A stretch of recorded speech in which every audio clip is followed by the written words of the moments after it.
Amina. Bwana asifiwe. Nyewe nafikiri huo ndio msimamo wa watu wengi. Ni vizuri sana dada mdogo pale, kifungu hicho cha mwisho. Hakika nilifurahia hilo. Nasi tukija kwenye usiku wa mwaka mpya, sidhani ungeweza kuimba chochote bora zaidi, kinachofaa zaidi kwa ajili ya usiku huu. Inaonekana kana kwamba tunaanza mwaka vizuri. Nje ni kuzuri na kuna theluji na kuna teleza, hali ya hewa ya kawaida ya Indiana wakati huu wa mwaka. Kwa hiyo ninyi watu kutoka Georgia ninawaona hapa na huko Ohio. Sasa ndugu Dao, wewe na dada Dao, mnajua hiyo ni nini, kwa kuwa Ohio ni vile vile.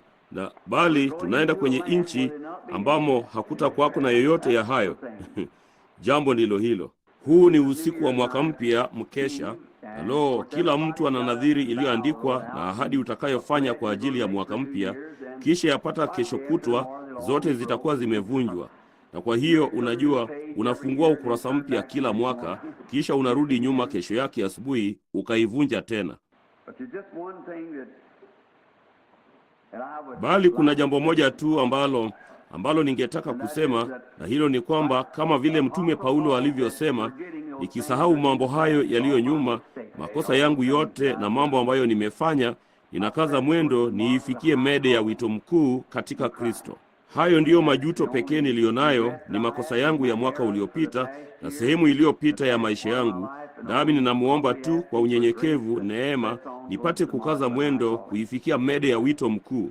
Ina hakika huo ndio ushuhuda wetu sisi sote tungejisikia namna hiyo. Samahani kwamba ni usiku mbaya sana na watu hawakuja.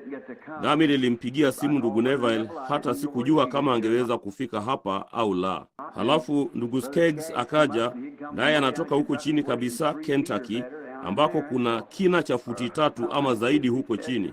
Na kwa hiyo ama karibu hivi, akasema kwa hiyo alimuomba mkulima amvurute mara kadhaa na kumfikisha kilimani kwa trekta. Na kwa hiyo nikawazia, vema, kama ni inchi 2 tu ama 3, hatutajali hilo. Mradi tu iko hivyo. Bali barabara zinapitika na kila mtu anaendelea. Sasa hakika usiku wa leo ni usiku ambapo sisi husikia kutoka kwa wahudumu mbalimbali, wale tofauti wanaokuja huku, na labda watakuwa wakija kutoka sehemu mbalimbali usiku wa leo hata kufikia usiku wa manane. Nafikiri wataketi na kuona kama nini mwaka mpya upate kwenda uingie na wa zamani uondoke. Na kwa kawaida wanakusanyika madhabahuni na kuomba na kutoa nadhiri zao kwa Mungu na kufanya upya nadhiri zao. Nilimwambia ndugu Neville, nami nilimpigia simu kuona kama alikuwa anakuja. Nilisema kama hakuja, ningejaribu kuiendeleza vizuri niwezavyo. Halafu kama asingeweza kufika hapa asubuhi, bona ningeendelea kufanya yote niwezayo wakati hakuwa hapa. Nami nilimwambia nitajaribu usiku wa leo, nikiwazia kuhusu kutoa ujumbe wa dakika 15 hivi ama kitu kama hicho. Na tunaona mna wahudumu wengine kadhaa wameketi hapa wakingojea. Kwa hiyo nilifikiri ningeanza na kuendelea tu na kitabu cha Ufunuo, nishuke tu moja kwa moja, niuchukue mlango wa 4 sasa nianze. Na endapo hatutaumaliza wakati huo mwingine tutaendelea. Kisha tuende kwenye wa 5 na wa 6 na jinsi tu tuwezavyo. Bwana na atusaidie kuumaliza.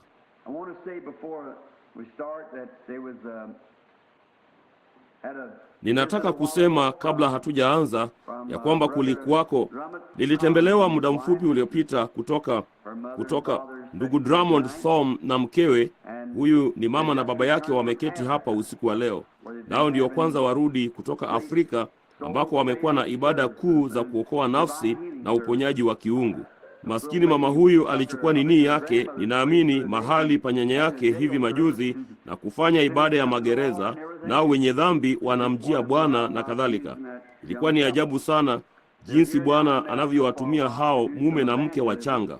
Wako hapa sasa Marekani kwa muda mfupi kufanya uinjilisti kidogo. Kama yeyote wenu ninyi wachungaji, ninataka kumwandikia ndugu Drummond, mimi huchanganyikiwa na jina hilo. Kwa nini asingechukua tu jina zuri la Kiingereza na kusahau hilo?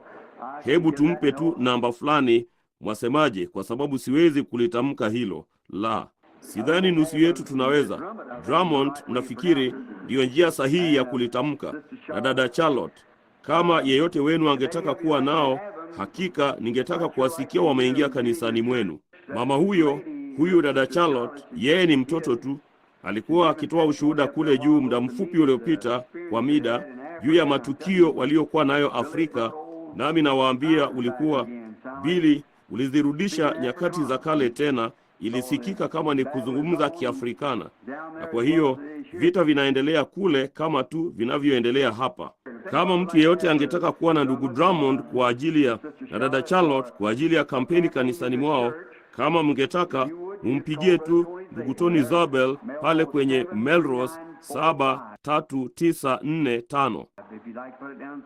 Kama ukitaka kuiandika, baadhi yenu wahudumu, bila shaka ninampendekeza ndugu, kwa kuwa yeye ni mhubiri mzuri, mvulana mwaminifu ambaye kweli anahitaji kianzio apate kuanza. Naye hana woga, mvulana mzuri, nami nampenda sana. Sasa kumbukeni Melrose 73945. Nami nitaiacha kadi hii ndogo hapa, ambapo kama mkinini, hiyo ndiyo kadi yao. Na endapo huwezi kuiandika namba hiyo, vema, unaweza kuja uichukue, ama wakati wowote baada ya mapumziko katikati ya ibada mbalimbali usiku wa leo, na muichukue namba yao na kuwapigia simu kama mngetaka kuwa nao katika baadhi ya makanisa yenu kwa ajili ya mkutano, ama mtu fulani unayejua ambaye angetaka kuwachukua, maana wanafanya tu uamsho kote Marekani. Hiyo si ni ajabu? Inabidi Afrika kuwatuma wamishonari hapa Marekani. Hapa ndipo wanapohitajika, papa hapa, zaidi ya ilivyo huko. Kwa hiyo ni wangapi walio na furaha na kushangilia kwamba Bwana amewalinda kupitia mwaka mwingine? Nasi hapa tukifika mwishoni mwa safari, basi tunaomba ya kwamba Mungu atatusamehe dhambi zetu zote na kupungukiwa kwetu. Sasa ninataka kusema jambo hili kabla sijaanza. Nawatakia kila mmoja wenu ninyi nyote mwaka mpya wa mafanikio na baraka na afya inayoweza kuwatakia. Mungu awe nanyi, na mkue kimwili na kiroho na kifedha na kimali pia. Kila kitu ambacho Mungu anaweza kuwaletea, ninaomba ya kwamba atawaletea. Sasa ninaukabili mwaka mpya mimi mwenyewe. Mungu pekee ndiye anayejua ya usoni, nayo maamuzi yetu hayana budi kufanywa mara moja. Tuna wafanyakazi wetu wote, ndugu Jim pale juu, anayo tayari sasa kwa mialiko na kadhalika kutoka kimataifa kote ulimwenguni, tuone mahali Bwana atakapotuongoza. Na bila shaka ninaomba maombi yenu enyi watu, kuomba kwa moyo wenu wote ya kwamba Mungu kamwe hata niacha niongozwe visivyo. Mimi juu ya chochote ninachotaka kuwa ni kuwa mwaminifu na kamwe nisiongozwe visivyo. Na sasa nimekuwa na mwaka mzuri. Mara nyingi watu huelewa vibaya, nao wanaposema, ndugu Branham, wewe ni huendi mahali kama ulivyozoea kwenda, na kama vile hawa wahudumu wengine wanavyofanya, na kuwa na nini yote. Nilijifunza jambo moja nililojifunza kutoka kwa Biblia yetu na kutoka kwa Bwana wetu, ya kwamba Yesu hakuwa mtu wa kujitangaza. Hakuwa na maonyesho. Naona yeye hakuwa mtu wa maonyesho hata kidogo. Wala siamini wanafunzi wake ni watu wa kujitangaza. Kamwe hawakujifanya watu wa maonyesho. Hapo ndipo nafikiri tunakosa mwelekeo sana siku hizi. Labda ni wazo langu tu. Hata wakati inapotubidi kufanya tamasha kuu kuhusu kila kitu, mnajua ni kwa nini? Nafikiri inaonekana zaidi sana kama kwamba ni maonyesho kuliko jambo takatifu. Hivi miliona katika kule kuja kwa Bwana, wale hasa waliompokea walikuwa ni Simeoni. Hakuna mtu aliyepata kusikia lolote juu yake, bali alikuwa akimtafuta Bwana. Kipofu Ana hekaluni, Yohana Mbatizaji huko nyikani. Na wale Yohana alienda nyikani akiwa na umri wa miaka 9, hakuonekana tena mpaka alipokuwa na umri wa miaka 30 huko nyikani. Na watu kama hao walioamini kisiri na wakajiweka wanyenyekevu walikuwa wakikutazamia kuja kwa Bwana. Wala hawakuitangaza mikutano yao na kuwalazimu kuweka matangazo makubwa, haya ndiyo majira, huu ndio wakati, na matangazo ya televisheni na kila kitu. Hilo ni sawa kwa wale wanaotaka kulifanya hivyo, lakini kwangu mimi hilo halionekani kuwa kama Kristo. Ninajua wakati mmoja ndugu zake walimwambia, kasema, unafanya miujiza hii na kadhalika, mbona usipande kwenda huku juu, huku Yerusalemu, nasi tunaenda kwenye sikukuu ya Pasaka, ukawaite Kayafa kuhani mkuu na hao wote, na uwajulishe, ulifanye mbele zao namna hiyo, wapate kuziona kazi zako. Na sasa unaona, mbona kujipumbaza na kundi la wavuvi na kadhalika huko chini mtoni na tabaka hilo duni la watu? Nini? Kwa nini usipande huku uache ulimwengu ulione? Unaona?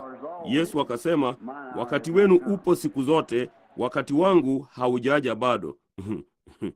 Mnaona? Yohana alikuwa wakati mmoja Yohana Mbatizaji. Maandiko yalinena kuhusu kuja kwake na kusema wakati atakapokuja kwamba, mbona Isaya alisema yapata miaka 712 kabla hajazaliwa kutakuwako na sauti ya mtu aliaye nyikani. Kisha kasema milima yote iliruka kama wanakondoo, majani yote yakapiga makofi, mahali palipoinuka palishushwa, nayo mabonde yakainuliwa. Unabii kama huo. Unafikiri wahudumu wa siku hiyo walipouchukua huo, hapana shaka walisema, jamani, huyo nabii mkuu atakapokuja kila mtu atamjua. Mungu atazitandaza tu kanopi za mbingu, ushoroba wa mbinguni utashushwa, gari la moto litashuka, bendi ya malaika imsindikize duniani. Alipokuja alikuwa ni maskini mhubiri mwenye ndevu zilizosokotana aliyejizungushia kipande cha ngozi ya kondoo pamoja na kipande cha ngozi kama mshipi. Labda hakuoga kamwe kila miezi 3 ama 4. Huko nje nyikani akatoka, akasimama kwenye matope yaliyomfikia magotini akihubiri, tubuni kwa kuwa ufalme wa Mungu umekaribia. Hakuenda kwenye miji yoyote. Kama mtu yeyote alitaka kumsikia, walikuja Yordani kumsikia, wale waliotaka kumsikia. Alifanya nini? Alilitikisa taifa, aliutikisa ulimwengu. Kuna mtikiso unaoendelea ambao watu hawajui habari zake. Wakati Yesu alipokuja, kamwe hakujiwakilisha mwenyewe miongoni mwa watu wakubwa. Alikuja kwa walio wake, alikuja kwa wale waliokuwa wakimtarajia. Huko ndiko kutikiswa kunakokuja. Hivyo ndivyo anavyofanya leo hii. Roho Mtakatifu huwajilia wale ambao Mungu amewaita. Kuna mtikiso mkuu miongoni mwa wateule, kitu kikuu chenye nguvu kinachoendelea, bali ulimwengu haujui chochote kukihusu. Wanafikiri haya mambo yote makuu ya madoido na matangazo ya ulimwenguni kote na televisheni na mijengo ya milioni ya dola na kila kitu, kwamba hayo ndiyo mambo yaliyo makuu. Huo ni upumbavu machoni pa Mungu. Mungu haangalii mambo makubwa. Kile mwanadamu anachokiita cha kipumbavu, Mungu hukiita kikuu, na kile mwanadamu anachokiita kikuu, Mungu hukiita cha kipumbavu. Ilimpendeza kupitia upumbavu wa kuhubiri kuwaokoa wale waliopotea. Sasa Yohana, unafikiri wao wanasema nini? Yule pale maskini mlokole kule nje, jamaa wa kale anayeonekana mwenye ndevu zilizosokotana, aliyetoka nyikani, amejizungushia ngozi ya kondoo. Na mbona yeye anasimama matopeni, miguu mitupu, huko nje ukingoni mwa Yordani, akipiga makelele kule nje?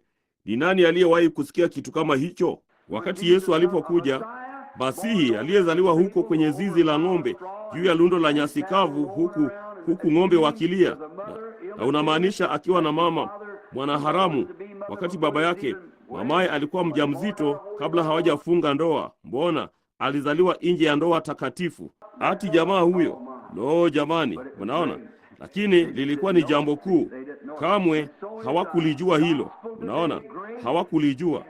Vivyo hivyo siku hizi injili ni kuu, nayo injili inatikisa kuliko ilivyowahi kutikisa hapo kabla, bali inawatikisa masalia. Hiyo ni kweli, ikiwafanya tayari. Alikuja kwa walio wake hawakumpokea. Aliwaambia wanafunzi wake, msiende katika njia ya mataifa, bali afadhali shikeni njia kuwaendea kondoo waliopotea wa Israeli. Na mwendapo, yeye awapokeaye ninyi ananipokea mimi. Mnapoingia mjini, wasiwapokee, yakung'uteni mavumbi kutoka miguuni mwenu na mwende zenu. Na amin nawaambia, itakuwa afadhali kwa Sodoma na Gomora kwenye siku ya hukumu kuliko itakavyokuwa kwa mji huo. Na kila mmoja wa miji hiyo iliyowakataa watu hao uko katika majivu leo hii. Kila mmoja uliowapokea ungali unasimama kama mnara pia. Hiyo ni kweli, mnaona. Inachukua muda mrefu kujibu, bali Mungu hujibu, usijali. Nisianze juu ya hilo, kamwe sitaingia kwenye ufunuo. Ninataka kumwona, niuangalie uso wake. Huko nikaimbe milele juu ya neema yake iokoayo. Kwenye barabara za utukufuni, nijalie niinue sauti yangu. Wakati matatizo yote yanapita, na hatimaye niko nyumbani nikafurahi milele. Ninapenda hilo. Hebu tuviinamishe vichwa vyetu kwa muda mfupi. Ungetaka kusimama kabla ya kufanya hivyo? Nafikiri Biblia ilisema, mnaposimama mkiomba, sameheni. Ni wangapi walio na haja ungetaka tu kuifanya ijulikane kwa mkono ulioinuliwa? Kumbukeni, Mungu anaona, yeye anajua yote kuhusu hilo. Baba yetu wa mbinguni, tunakaribia utakatifu wako wa kiungu katika jina la Bwana Yesu, jina hilo litoshelezalo kwa yote, lililotolewa hapa miongoni mwa wanadamu, ambalo hata familia za mbingu na nchi zote zinaitwa Yesu. Nasi tunaomba Bwana ya kwamba utapokea shukrani zetu. Kwanza, jambo la kwanza, mwaka huu unaokufa, tunapouacha usiku wa leo katika ibada, tukiuacha huku tukitoa sifa, tukilisoma neno lako na tukijua maana ya Bwana asema hivi. Ni mambo mangapi ambayo tungeweza kuweka kwenye karatasi kuyatolea shukrani? Maskini kule kuponea chupuchupu ambako tumekuwa nako mwaka huu, ambapo shetani angeyatoa maisha yetu, bali wewe hujamaliza nasi bado. Kwa hiyo tungali tunaendelea. Tunaamini Bwana ya kwamba tumezaliwa tu na kulelewa katika ulimwengu huu tupate kukuheshimu na kukutukuza wewe. Nasi tunaomba Baba, wewe utatusamehe kila dhambi na kila kosa ambalo tumefanya kote safarini. Jalia tuyasahau makosa yetu usiku wa leo, tunapoyakiri tukiazika katika bahari ya usahaulifu katika jina la Bwana Yesu, tusije tukayachimbua tena, bali sasa tukaze mwendo tukielekea kwenye hii mede kwa ajili ya yule mtu mkamilifu, Kristo Yesu. Tujalie hilo usiku wa leo Baba. Wakati watumishi wako wakizungumza, kila mmoja wao, naomba uwatie mafuta kwa Roho wa uzima. Pia jalia wahubiri zaidi ya hapo awali na kuzileta jumbe kanisani usiku wa leo. Nasi tulikusanyika hapa chini ya maskini paa hili ambalo tunashukuru kwa ajili yake Bwana. Tunashukuru kuwa na moto wenye joto wa kuketi karibu nao kwa ajili ya paa juu ya kichwa chetu. Hayo tu ndiyo yanayohitajika, kwa maana hazina zetu haziko humu ulimwenguni, ziko katika ulimwengu ujao. Mungu, tunaziweka huko juu ambako tunaamini wezi hawawezi kuvunja na kuiba, wala nondo hawawezi kuziharibu, kwa kuwa hazina zetu ni uzima wa milele. Nasi tunaomba Baba ya kwamba wewe utatujalia tuutunze huo siku zote za maisha yetu. Tufanye watumishi wanaostahili. Tuondolee maovu yote Bwana, mambo yote yaliyopita. Yaweke, jalia mashina yote ya uovu na chuki yaondolewe maishani mwetu, tupate kuwa wanyenyekevu na watamu mbele zako. Tujalie Bwana, jalia tuwe na mwaka mkuu kuliko yote tuliowahi kuwa nayo mwaka huu ujao. Tujalie. Tupe sasa usiku wa leo neno lako, tunapozingojea tena jumbe zako. Katika jina la Yesu tunaomba. Amina. Mwaweza kuketi.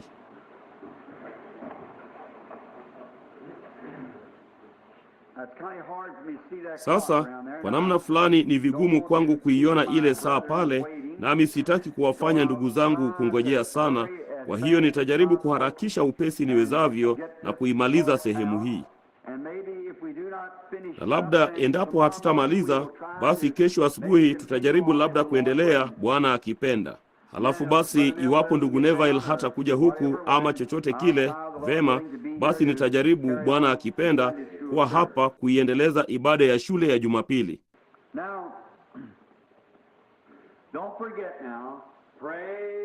Sasa msisahau sasa. Omba ndiyo njia pekee kuyafikia maeneo ya juu. Kuomba kwa imani utazishusha baraka za Mungu. Hiyo ndiyo njia pekee utakayoweza kulifanya. Hebu tuuimbe pamoja. Mwaka huu mpya sasa, tuna wakati mwingi sana.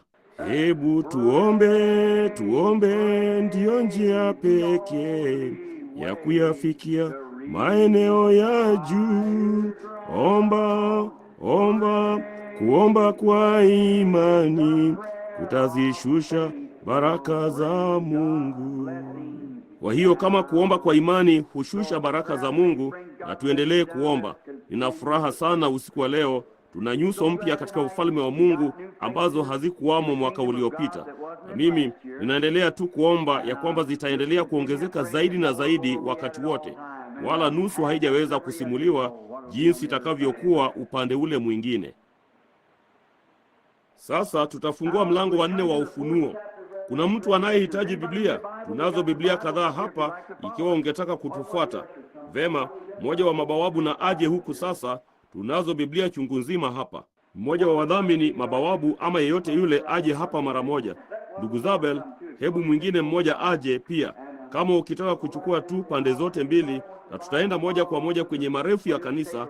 Basi mtu yeyote anayetaka Biblia kufuatilia pamoja nasi, mbona zipelekeni moja kwa moja kule na kumpa mtu yeyote anayezihitaji. Nasi tunawatakeni mfungue sasa Ufunuo mlango wa 4. Na sasa kama umeketi nyuma na ungetaka kusogea hapa mbele, kuna nafasi tele usiku wa leo mpate kusogea huku na mjistareheshe, kisha muingie tu moja kwa moja kwenye somo na kunisaidia kulisoma na kulichunguza tunapokusanyika. Kuna viti huku, ninaona mume na mke wakija, na hivi hapa viti viwili papa hapa. Hiki hapa kimoja kwa ajili ya yule mmoja humu ndani, na papa hapa nyuma kunavyo tu viti huku. Nadhani blowa kidogo zinafanana kila mahali. Na sasa ni wangapi waliofurahia somo letu ambalo ndio kwanza tuwe nalo, lile somo la siku 8 juu ya nyakati 7 za kanisa? Asanteni, linanifanya kujisikia vizuri, maana kweli nilipata baraka kuu kutoka kwalo mimi mwenyewe. Sasa usiku wa leo, pamoja na mlango wa 4, tunaondoka sasa.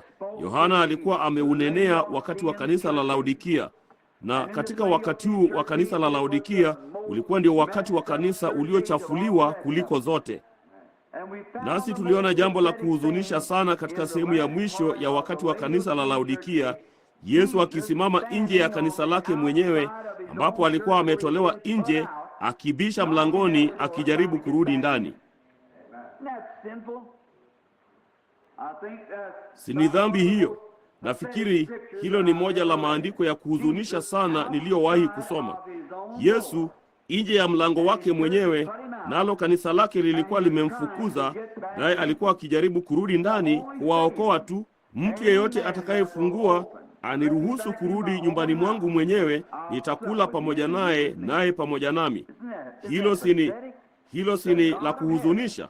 Mungu wa mbinguni ameondolewa kanisani mwake mwenyewe kwa kanuni zao za imani na madhehebu na jinsi walivyokuwa wakifanya, kuwatoa nje, kumtoa nje ya kanisa, wakazikubali kanuni zao za imani.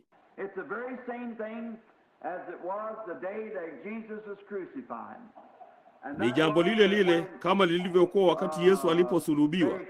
Na hiyo ilikuwa ni wakati walipomkubali Baraba muuaji na kumsulubisha Yesu. Wakamwachilia muuaji miongoni mwao ambaye alithibitishwa muuaji na kumkubali, nao wakamkataa Yesu Kristo, yule wa pekee ambaye angeweza kuwapa uzima.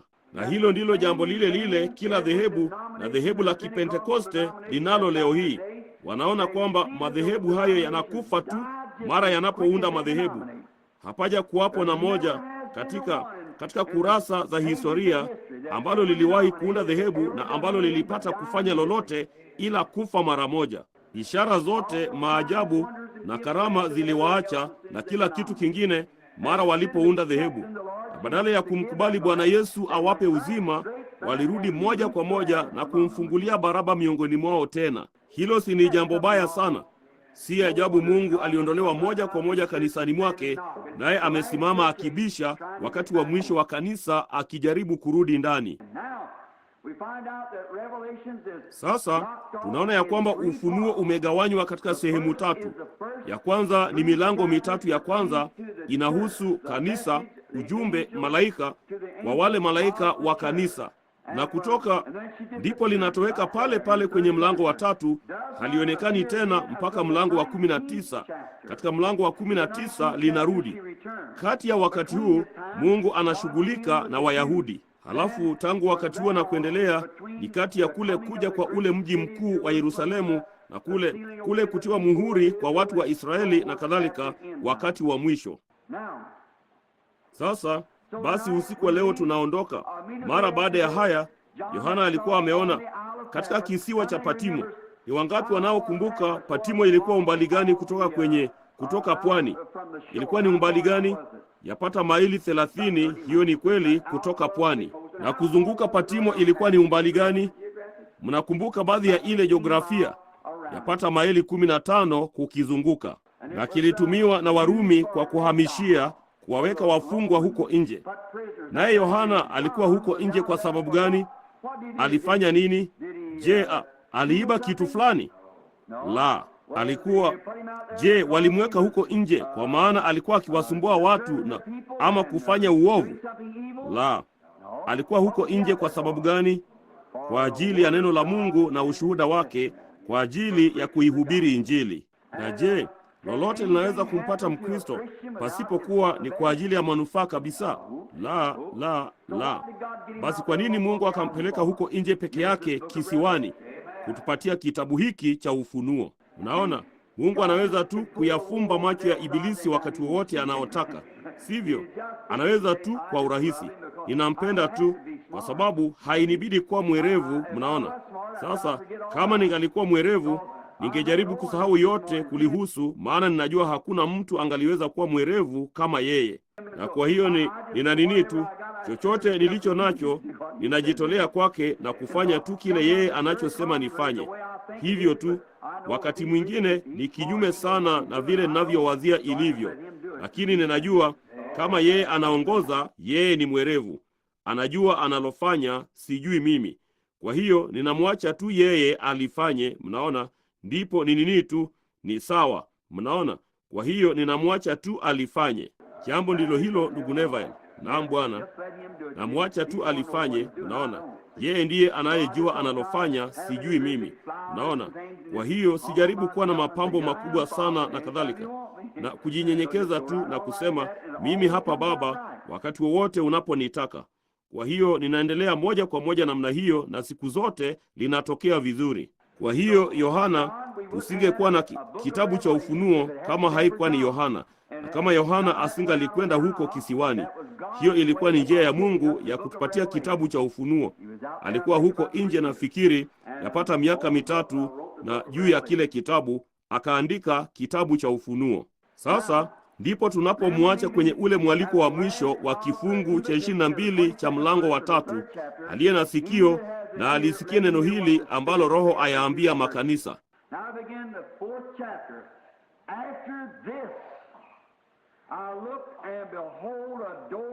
Sasa tuanzie mlango wa 4. Baada ya hayo naliona, na tazama, mlango ukafunguliwa mbinguni, na sauti ile ya kwanza niliyoisikia kama sauti ya baragumu ikinena nami ikisema, panda hata huku, nami nitakuonyesha mambo ambayo hayana budi kuwako baada ya hayo. Tutalichukua kifungu baada ya kifungu, nami nina maandiko mengi sana yaliyoandikwa hapa chini, kitabu kizima, na sijui tutafikia umbali gani kwake. Bwana na atuongoze. Sasa angalieni, neno ni baada ya haya, baada ya wakati wa kanisa. Na haya yote tangu sasa yatakuwa yanahusu, yatatukia duniani baada ya ule unyakuo wa kanisa. Mnaona, baada ya ule unyakuo.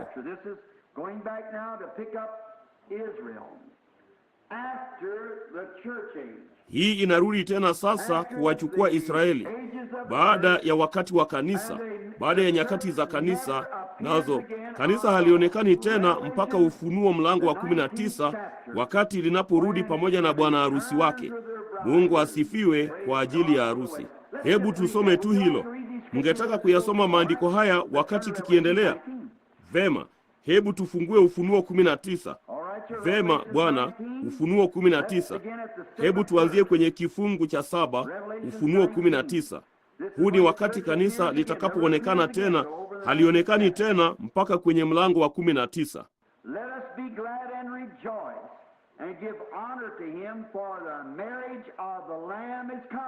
Na tufurahi tukashangilie, tukampe utukufu wake, kwa kuwa arusi ya mwanakondoo imekuja na mkewe amejiweka tayari. Lo, ningeweza kuhubiri juu ya hilo hadi usiku wa manane, na hata nisiyasimulie nusu. Angalieni, mkewe amejiweka tayari. Shali, Neli, nanyi nyote, ni yale tu tuliyokuwa tukizungumzia huko chini na Rodney hivi majuzi.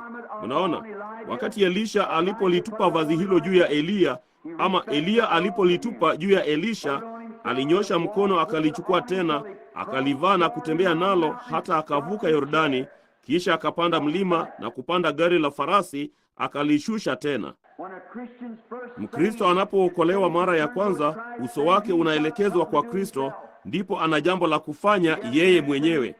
Inambidi jambo la pili, kujitakasa na tabia zote chafu, akiweka kando kila mzigo mzito, akijiweka mwenyewe tayari.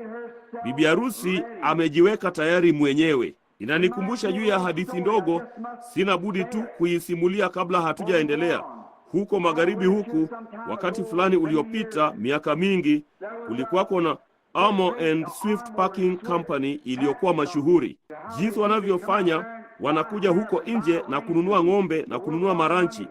Nao ni matajiri sana, nao wananunua ranchi zote ndogo ndogo, na wana mamilioni ya ekari za ranchi namna hiyo. Wanawafuga hawa ng'ombe wakubwa wazuri wa Hereford sehemu. Nini yao, wanamiliki reli zao na kadhalika, zinazowaleta hao ng'ombe kutoka malisho moja hadi mengine. Basi Amo and Swift walikuwa na ranchi kubwa, na siku moja walikuwa na msimamizi pale, mwangalizi alikuwa wa hiyo ranchi, alikuwa na yapata binti 4 ama 5. Basi wakagundua ya kwamba mmoja wa ndugu wakubwa wa Amo alikuwa, ama sio ndugu bali wana, walikuwa waitembelee hiyo ranchi, naye alikuwa kijana mseja. Nao wasichana hawa wote walikuwa na hakika watamvutia mvulana huyu mara tu akija. Nao kwa hiyo wote walikuwa wakijiandaa na kufanya kila kitu tayari kuja. Alipofika kule, walikuwa wamlaki na kufanya sherehe za kale za mipakani, huku wamevaa maskini nguo zao ndogo zenye matamvua na za 44 kwenye kila nyonga, na hizo kofia nyuma ya kichwa chao, mwajua. Nao walikuwa wajifanya wa kimagharibi wa kawaida, na kila mmoja wa hao wasichana mmoja wao angempata mvulana huyu. Basi walikuwa na maskini binamu yao mdogo pale, ambaye mama yake alikuwa amekufa na baba yake amekufa. Alikuwa ni binamu, na karibu alikuwa ndiye mtumwa wa wote waliokuwa kule, na kazi yote chafu ilimbidi kuifanya, kuosha vyombo na kila kitu.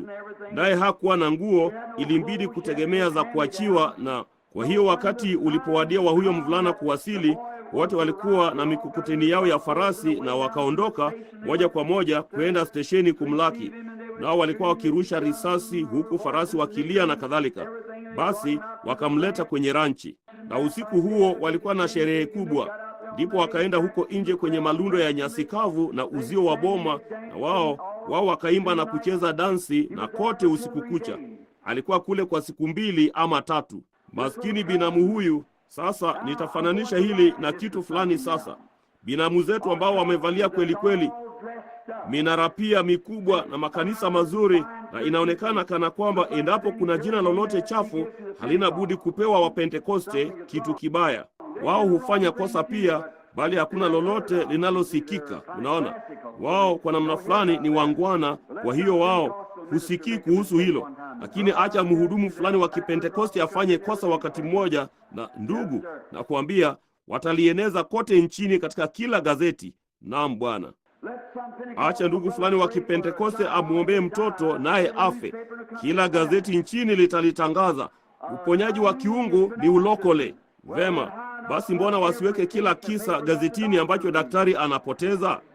Sheria ni msumeno, yakata mbele na nyuma. Mnaona? Kwa hiyo kama wangefanya hivyo, wasingekuwa na nafasi ya kutosha kwenye magazeti kuwaorodhesha wafu wote. Kama ningetoka niende hapa nje makaburini na kusema kila mtu aliyepata kufa chini ya uponyaji wa kiungu na asimame, kisha niseme kila mtu aliyepata kufa chini ya matibabu ya dawa na asimame, wangewashinda idadi milioni 1 kwa mmoja. na hiyo ni kweli kabisa. Kwa hiyo kama watamkosoa mmoja, wamkosoe mwingine. Kwa hiyo ni kweli, bali wao wanawaua mamilioni kwa mwaka kwa dawa na upasuaji, wala husikii neno juu yake. Mnaona? Kwa hiyo maskini msichana huyu mdogo alikuwa na kazi zote ngumu kufanya. Kwa hiyo wakati mara moja yule mvulana, usiku mmoja baada ya chakula cha jioni kwisha, na walikuwa wamecheza dansi, na kila mmoja wa wasichana hawa alikuwa amejirembesha vilivyo, mwajua, basi maskini msichana huyu ilimbidi kuvaa maskini nguo mbovu ya kale iliyochakaa. Ndipo usiku mmoja alikuwa ameketi kwenye ukumbi wa chakula baada ya chakula cha jioni kwisha, naye alikuwa ameviosha vyombo na alikuwa amekimbia nyuma ya ua kumwaga maji ya kuoshea vyombo. Yeye alipogeuka kwenye ule uzio wa boma, huyo hapo amesimama ameegemea kwenye uzio wa boma, akasema, "Halo." Aliaibika sana kwa sababu huyo alikuwa ni mwana wa msimamizi, mwana wa mwenye ranchi. Akaiinamisha sufuria ya vyombo asije akamwona amevaa matambara, akaanza kurudi nyuma miguu mitupu akiangalia nyuma namna hii. Basi akamwendea kasema, "Usiniogope." Kasema, "Ninataka kukuambia jambo fulani."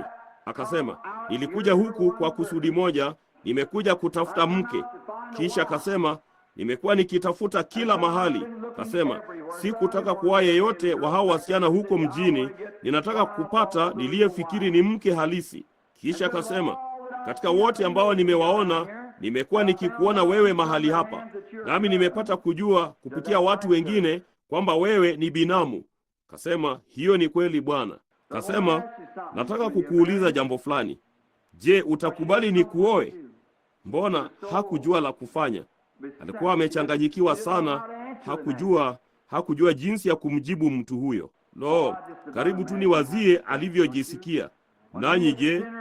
Wakati mmoja nikiwa mwenye dhambi, sifai kitu, mtoto wa mlevi, Yesu Kristo akasema, "Ninakutaka uwe wangu."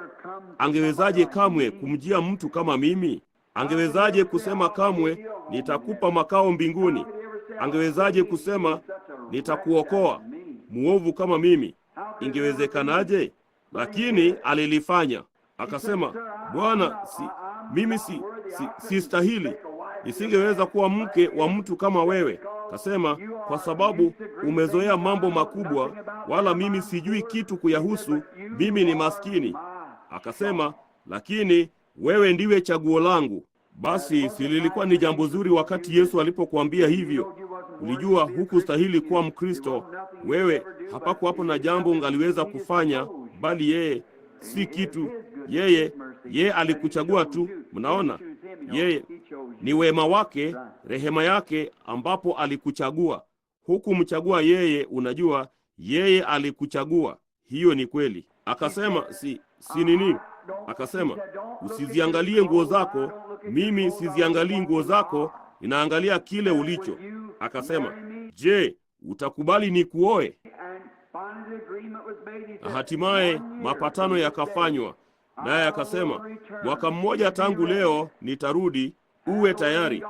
Uvae vazi la arusi, kwa kuwa nitarudi na kukuoa papa hapa mahali hapa. Nami nitakupeleka Chicago, huko Outer Drive, huko ambako utakuwa na kasri la kuishi, na huku kuosha vyombo kwote kutaisha na kadhalika wakati huo." Wakati wale dada ama binamu waliposikia hivyo, walisema, "Wewe maskini mjinga mdogo, mbona unajua mtu huyo hakumaanisha hilo." Basi si hivyo ndivyo hasa wanavyosema leo hii? Ingewezaje kundi la watakatifu wanaojibingirisha, kundi la watu ambao ni vigumu kwao kuandika jina lao, wangewezaje kamwe kuwa ndiyo kanisa? Kundi kama hilo kamwe ingewezaje kuwa? Lakini hilo ni sawa tu. Wakati tulipoposwa na kuhisi hilo busu la posa la Yesu Kristo moyoni mwetu, kutuondolea dhambi yetu, kitu fulani kinatuambia ya kwamba yeye anarudi tena. Hakika kabisa, siku moja atarudi. Mwaka mzima alifanya kazi kwa nguvu sana, akiweka akiba hapa maskini senti zake 75, kile wanacholipa hapa kama ujira wake kwa siku. Naye alikuwa akiweka akiba fedha zake apate kununua vazi lake la arusi, kuandaa kila kitu. Hayo ndiyo yaliyokuwa mawazo yake yote, kujifanya tayari. Naye amejiweka tayari mwenyewe. akapata nguo zake za harusi, wakati binamu zake wakimcheka na kumdhihaki. Hatimaye ile siku akavaa vazi lake la harusi, akajitayarisha na kuoga. Nao maskini binamu zake wakaja pale na kuinama karibu naye na kusema, vema, maskini mpumbavu we, mbona unajua yeye hakumaanisha hilo. Asingezungumza na asingeoa msichana kama wewe, bali alijiweka tayari kwa vyovyote vile. Kwa hiyo ikafika jioni kabisa, nao wakaanza kumdhihaki na kumtania. Akasimama papo hapo mlangoni akingojea kwa vyovyote vile. Na kwa hiyo yeye akasema, kwani alisema atakuwa hapa saa ngapi? Kasema hakusema, lakini kasema aliniambia ule usiku ambao atanioa, ama alinipa pete ya posa. Aliniambia itakuwa yapata mwaka mmoja tangu sasa. Kwa hiyo ninayo saa moja iliyosalia. Amina. Akaendelea tu kungojea. Nina saa moja iliyosalia, dakika 30 zilizosalia, dakika 10 zilizosalia. Nao wakamcheka na kumdhihaki na kumuita kila kitu. Lakini hatimaye hapo hapo kwenye hiyo saa iliyo muhimu sana, wakasikia changarawe zikibingirika chini ya magurudumu, farasi wakija. Ilikuwa ni jambo la jinsi gani kuona maskini bibi harusi huyo aliyejiweka tayari akiruka kutoka mlangoni na kukimbia kupitia kwenye vijiti vilivyofunikwa na waridi huko nje, kuruka mikononi mwa mtu aliyempenda na atakayekuwa mume wake, amchukue namna hiyo akaolewe, kisha waende zao. Baadhi ya siku hizi, ndugu, wale wanaodhihaki na kusema mtakatifu anayejibingirisha na Mpentekoste na mambo kama hayo, tunangoja, tungali tuna muda kidogo. Wao wanasema hakuna tofauti na vile ilivyowahi kuwa. Usijali, tuna muda mfupi uliosalia, na kwenye wakati ule ambao aliahidi yeye atakuwa hapa. Na baadhi ya siku hizi tutaruka na kuondoka. Iweni tu tayari, vaeni vazi la harusi, ondoa ukatili wote moyoni mwako, kila kitu ambacho. Sikiliza jinsi andiko hili linavyosema hapa, na tufurahi tukashangilie, tukampe utukufu wake, kwa kuwa harusi ya mwanakondoo imekuja na mkewe amejiweka tayari. Mnalipata? Naye amepewa kuvikwa kitani nzuri ing'arayo safi, kwa maana kitani nzuri ni matendo ya haki ya watakatifu. Mungu asifiwe. Naye akaniambia, andika, heri walioalikwa karamu ya harusi ya mwanakondoo. Akaniambia, maneno haya ni maneno ya kweli ya Mungu. Kwa hiyo kutakuwa na mkutano hewani moja ya siku hizi kwenye kipindi kitamu hivi karibuni. Iweni tu tayari, jiwekeni tayari, utakase moyo wako kutokana na mawazo yote maovu. Muamini Mungu, haidhuru kunaonekana giza jinsi gani na kuna vicheko vingapi na dhihaka ngapi na kusema umekosea. Endelea tu kuishi mtakatifu na kumwishia Mungu. Endelea tu kusonga mbele, ile saa itafika. So you see, she appears again now in Revelation 19. After these things. Kwa hiyo mnaona anatokea tena sasa katika Ufunuo 19. Baada ya hayo, akiisha kuuona wakati wa kanisa. Baada ya mambo haya naliona, na tazama mlango. Sasa kumbukeni, Yohana angali kwenye Patimo. Na baada ya kuziona nyakati zote za kanisa zikipita, naliona, na tazama mlango ukafunguliwa mbinguni. Mlango ni kitu gani? Ufunuo 3:8. Katika Ufunuo mlango wa 3 na kifungu cha 8, najua matendo yako. Tazama, nimeweka mbele zako mlango uliofunguliwa, ambao hapana mtu awezaye kuufunga. Naweza kuufunga na hapana mtu awezaye kuufungua. Yeye ndiye mlango. Kristo ndiye mlango. Yeye alisema katika Yohana Mtakatifu 10, mimi ndimi mlango wa zizi la kondoo. Na katika nchi ya kale unakuta kwamba mchungaji huwaingiza kondoo wake, akiisha kuhesabu na kuhakisha kwamba wote wako ndani, ndipo anajilaza papo hapo mlangoni. Mbwa mwitu hawezi kuingia pasipo kumwamsha, wala kondoo wake hawawezi kutoka nje pasipo kumkanyaga. Jinsi kondoo wanavyojisikia salama kwa kuwa mchungaji amelala mlangoni.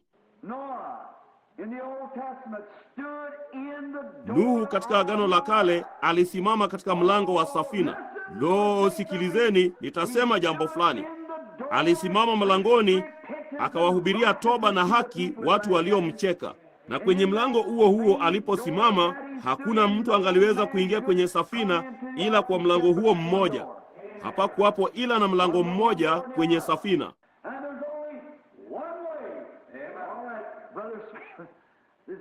Na kuna njia moja tu. Vema ndugu, kuna njia moja tu iingiayo katika mwili wa Kristo. Kuna mlango mmoja tu wa kuingia katika kanisa la Mungu aliye hai, na Yesu ndiye huo mlango. Mimi ndimi mlango. Mimi ndimi njia, ile barabara inayoelekeza kwenye mlango.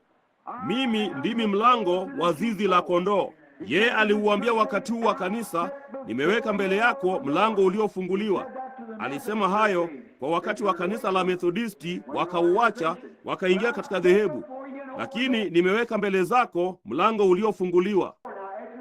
Sasa wakiisha kupokea utakaso, yeye alisema, nitaweka mlango uliofunguliwa ambao ni Roho Mtakatifu. Kwa Roho mmoja sisi sote vipi tumebatizwa kuwa mwili mmoja ambao ni Kristo. Yeye aliuweka ujumbe huo mbele ya kanisa la Methodisti, nao wakauacha. Walifikia utakaso kisha wakamkataa Roho Mtakatifu. Mnakumbuka hilo?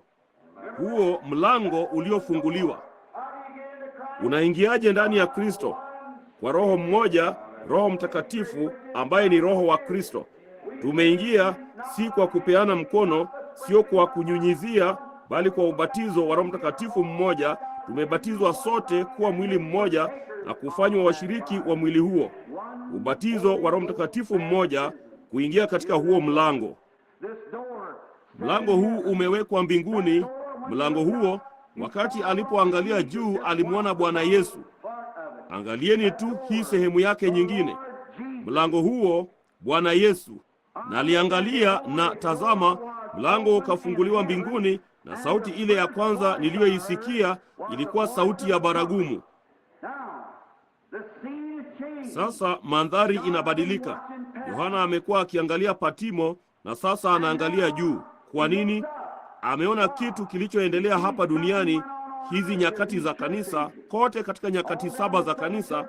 Kisha baada ya kumaliza kuona nyakati hizo za kanisa, baada ya kumalizika kwa nyakati za kanisa, alisikia sauti.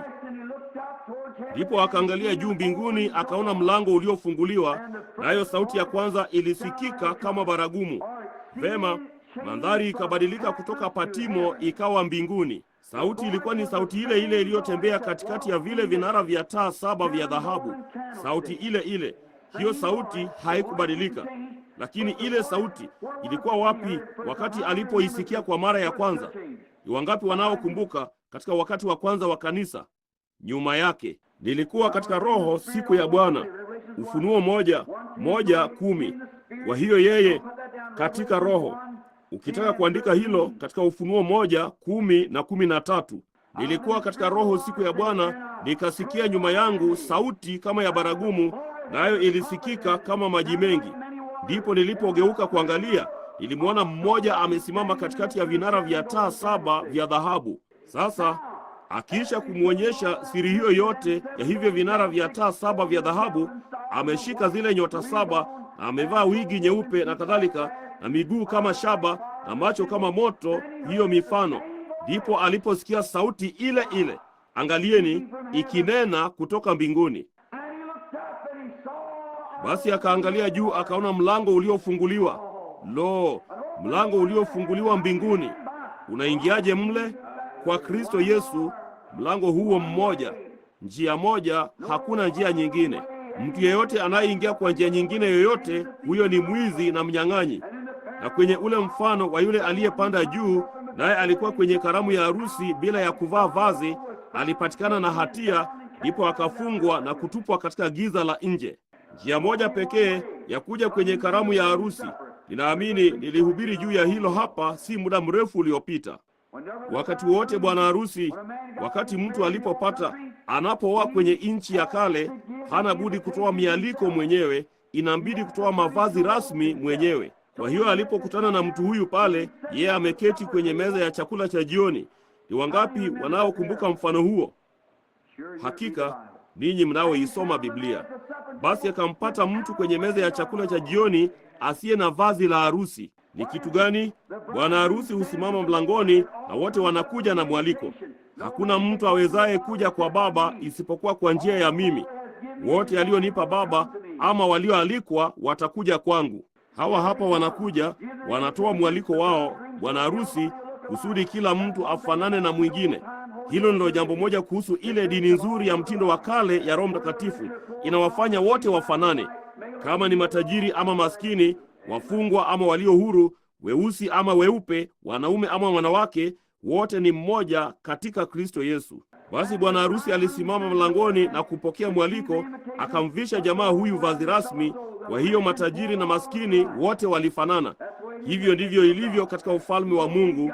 Hakuna jamaa wakubwa wala jamaa wadogo, wote ni jamaa mmoja, wote ni mmoja katika Kristo. Sasa unaonaje wakati bwana harusi aliporudi na kumwona mtu ameketi pale bila vazi la harusi?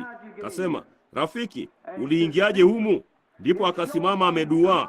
Ilionyesha ya kwamba alipitia njia nyingine mbali na ule mlango.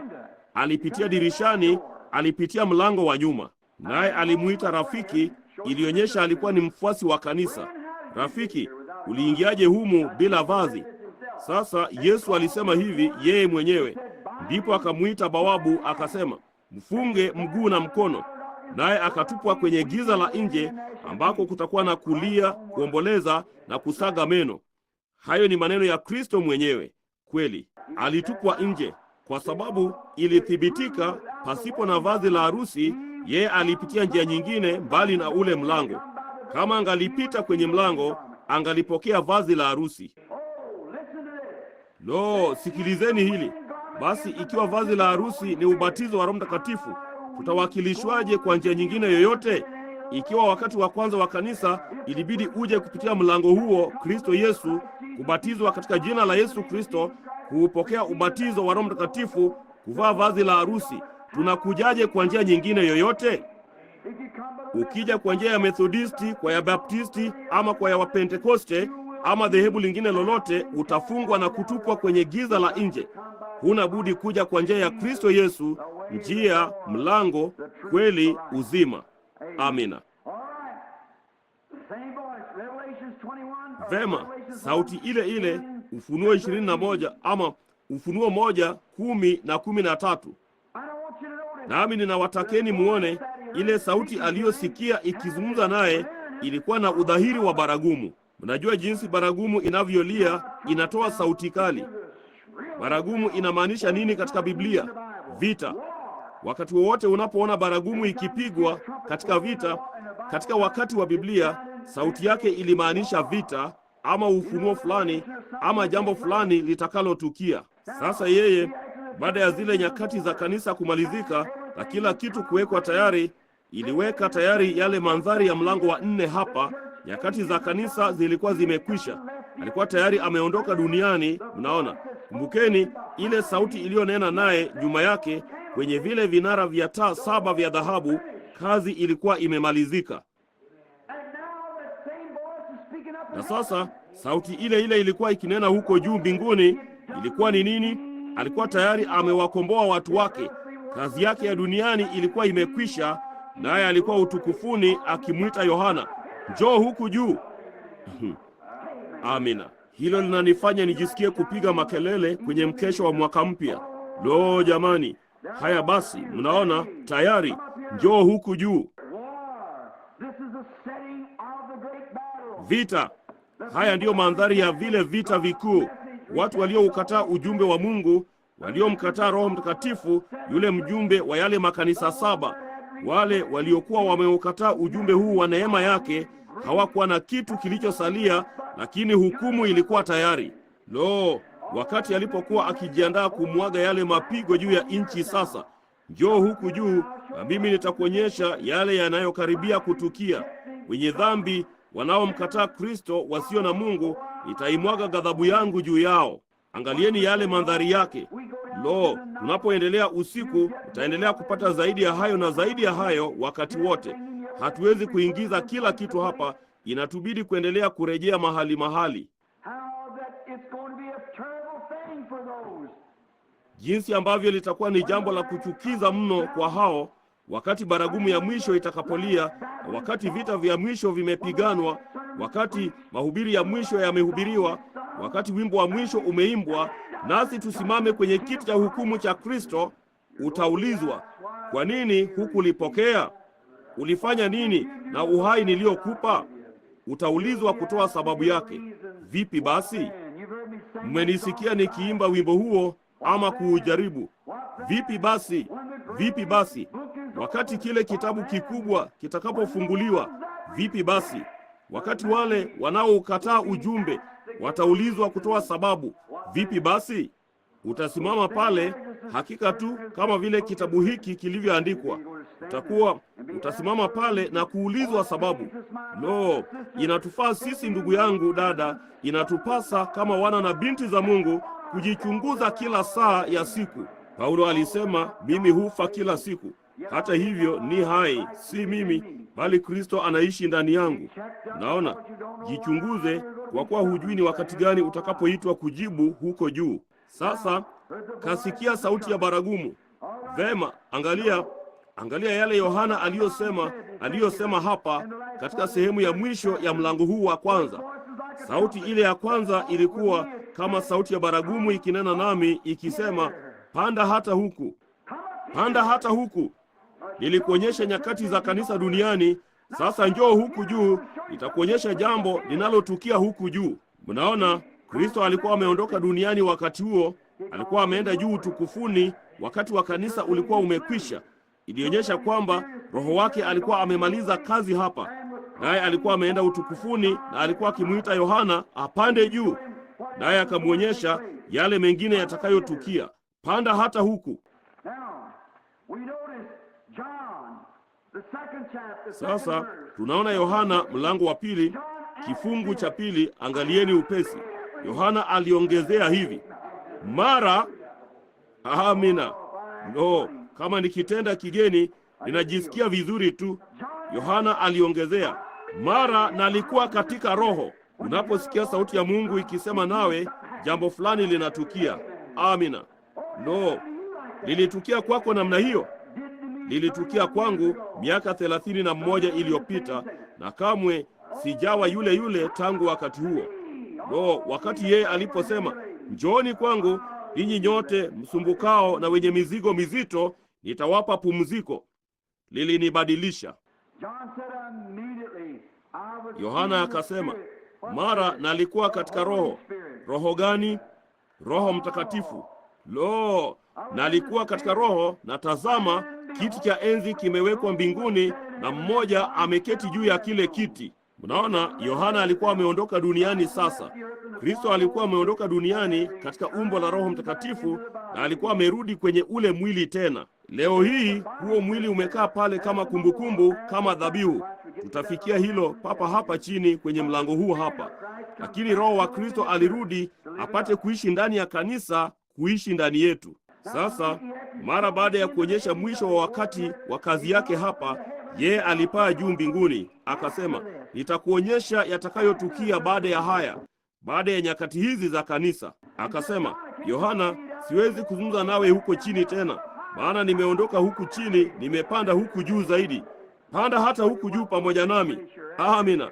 Nami nitakuonyesha yatakayotukia baada ya haya. Jamani. Akatwaliwa katika ono, akanyakuliwa hata utukufuni. Ujuzi wake hapana shaka ulikuwa kama ule wa Paulo. Wakorintho wa pili 12:2-4, kama mnaliandika. Wakorintho wa pili 2-4. Paulo alinyakuliwa siku moja katika ono pia. Mlijua hilo? Naye akaona mambo ambayo haikumjuzu yeye hata kuyasimulia. Kwa miaka 14 hata hakuligusia. Mnaona? Bali sikilizeni tofauti kati yao. Kile Paulo alichoona alikatazwa kukizungumzia wala kukitangazia umma. Jamani, siamini angefanya hivyo, kwa kuwa ziara ndogo niliyofanya siku moja sijaweza kuisahau wala sitaisahau kamwe. Mnaona? aliona mambo ambayo hangeweza kuyazungumzia. Nadhani hakuwa na maneno ya kunini. Alinyakuliwa mpaka mbingu ya tatu. Hata hivyo, mnaona, mpaka mbingu ya tatu. Ni tofauti jinsi gani wakati Yohana aliponyakuliwa na kumwona Yesu, alikuwa kasema, andika kwenye kitabu kile umeona na kukirudisha ukayatumie makanisa. Paulo alikatazwa kunena, hali Yohana hata aliombwa kuyaandika kwenye kitabu kusudi apitie kote kwenye nyakati. Lo jamani, yamefunuliwa sasa, yakafunuliwe katika siku hizi za mwisho. Hayakufunuliwa katika siku zake, yanafunuliwa sasa tunapoendelea.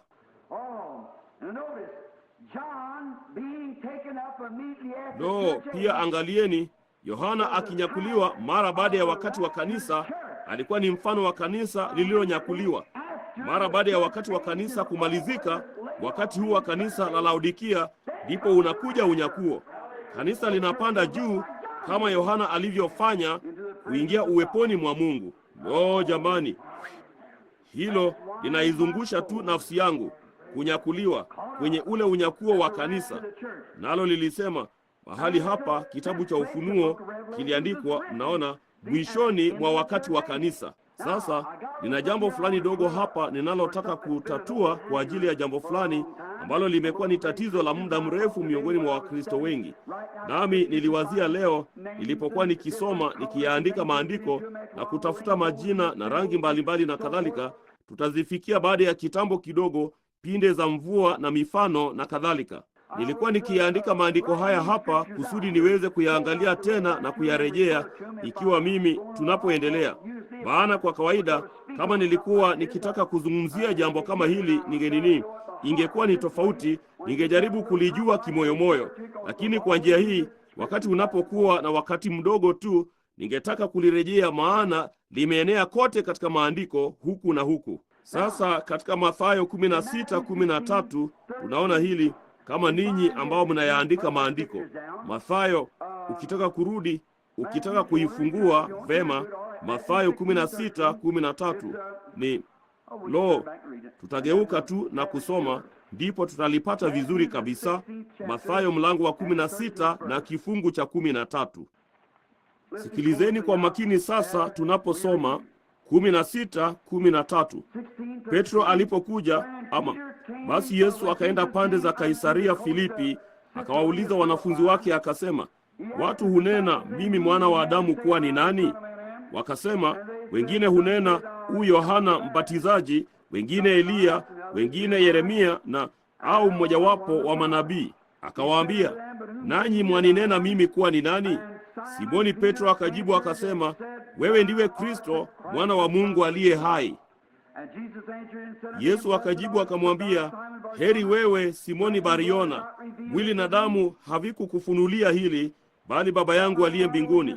Nami nakwambia, wewe ndiwe Petro, na juu ya mwamba huu nitalijenga kanisa langu, wala malango ya kuzimu hayatalishinda. Nami nitakupa wewe funguo za ufalme wa mbinguni, na lolote utakalolifunga duniani litakuwa limefungwa mbinguni, na lolote utakalolifungua duniani litakuwa limefunguliwa mbinguni.